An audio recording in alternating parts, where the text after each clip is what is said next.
С первым плачем новорожденного рядом уже акушерки, которые заботятся о малыше с первых минут жизни. Варвара Готовцева – специалист с более чем 20-летним стажем. За ее плечами свыше 5000 родов и историй, которые начинаются одинаково и никогда не повторяются. Всегда запоминается для каждой акушерки – это первый род. Тем более у меня первые роды я принимала у своей подружки. Я вот думаю, что это, скорее всего, призвание, поэтому мы столько лет здесь работаем, да? Потому что если не призвание, если не любить свою работу, ты не сможешь здесь работать 10, 20, а то и больше. У нас есть коллеги, которые 35-40 лет стажа.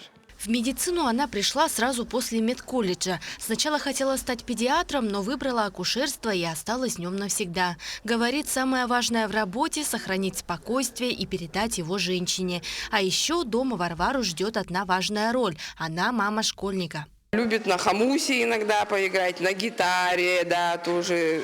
Все, что он хочет, все, что дается, он делает тоже. И мы очень любим с ним путешествовать. Я хочу ему показать весь мир.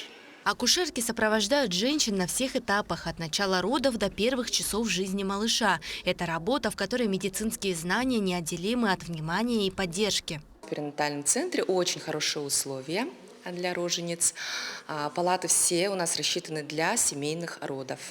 Они по площади достаточно просторные, полностью оснащены современным оборудованием. Это функциональные кровати, столик для ребенка со всеми реанимационными приспособлениями, если вдруг это понадобится. Да? Сейчас за этой дверью начинается новая жизнь. Ежедневно в перинатальном центре принимают около 30 родов. Круглосуточную работу отделения обеспечивают 97 акушерок, контролируя каждый этап и обеспечивая безопасность матери и ребенка.